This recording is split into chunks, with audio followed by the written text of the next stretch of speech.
नमस्कार दोस्तों, स्वागत है आपका मेरे चैनल पे। दोस्तों, क्या इंडियन नेवी के लिए राफेल फाइटर जेट सिलेक्ट हो सकता है या राफेल का नेवल वर्जन सिलेक्ट हो सकता है? ऐसा हम इसलिए कह रहे हैं क्योंकि दोस्तों इंडियन नेवी के फैसिलिटी के ऊपर आने वाले कुछ दिनों के अंदर राफेल फाइटर जेट के ट्रायल शुरू होने वाले हैं। तो आज इसी के ऊपर बात करेंगे। चलिए दोस्तों शुरू करते हैं। तो दोस्तों, जैसा कि आप जानते हैं कि इंडियन नेवी को हमारा indigenous aircraft carrier INS Vikrant अगस्त 2022 के अंदर मिलने वाला है। तो ऐसे में इंडियन नेवी अब राफेल मैरीटाइम या फिर कहें कि राफेल एम फाइटर के अपनी शोर बेस्ड टेस्ट फैसिलिटी जो आईएनएस हंसा गोवा के अंदर है, वहां से जनवरी 6 से इसके ट्रायल शुरू करेगी और फाइनल करेगी कि क्या 40,000 ton carrier based fighter jet के लिए राफेल एम सूटेबल है या नहीं। और जहां तक Indian aircraft carrier INS Vikrant की बात करें तो ये कोचीन शिपयार्ड पे है और अभी सी ट्रायल से गुजर रहा है अरेबियन सी के अंदर और इंडियन ओशियन के अंदर।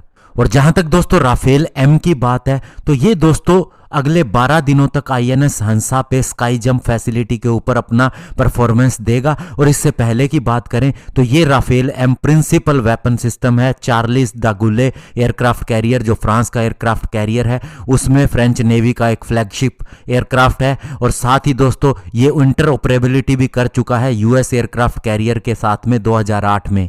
और दोस्तों सबसे बड़ी बात यह है कि इंडिया के पास ऑलरेडी एक मेंटेनेंस और फ्लाइट ट्रेनिंग फैसिलिटी है राफेल फाइटर जेट के लिए, जो इंडियन एयरफोर्स यूज कर रही है इसके अंबाला एयरबेस के ऊपर। साथ ही दोस्तों ये भी कहा जा रहा है कि राफेल एम के बाद में F-18 जो कि एक अमेरिकन फाइटर जेट है, ये भी मार्च मंथ के अंदर अपने ट्रायल देगा इंडियन नेवी की इसी फैसिलिटी के ऊपर। और बोइंग का ये F-18 fighter jet US navy का एक मल्टी रोल फाइटर जेट है और 1991 के गल्फ वार के अंदर स्ट्राइक ऑपरेशन के अंदर हिस्सा ले चुका है। और अभी की बात करें तो इंडियन नेवी के पास 2 स्क्वाड्रन है MiG-29K की, जो कि दोस्तों एक रशियन फाइटर जेट है और अभी बहुत से इश्यू फेस कर रहा है, जैसे कि मेंटेनेंस और स्पेयर पार्ट्स की अवेलेबिलिटी। और वहीं इंडिया की खुद की तैयारी की बात करें तो डीआरडीओ और एडीए अभी twin engine deck based fighter jet के ऊपर काम कर रहे हैं और इसके लिए भी कहा जा रहा है कि 2026 के अंदर इसकी फर्स्ट फ्लाइट हो जाएगी। तो ऐसे में दोस्तों अगले 2 महीनों में 3 महीनों में यह तय हो जाएगा कि इंडियन नेवी कौन सा फाइटर जेट सिलेक्ट करती है, राफेल एम या फिर F-18।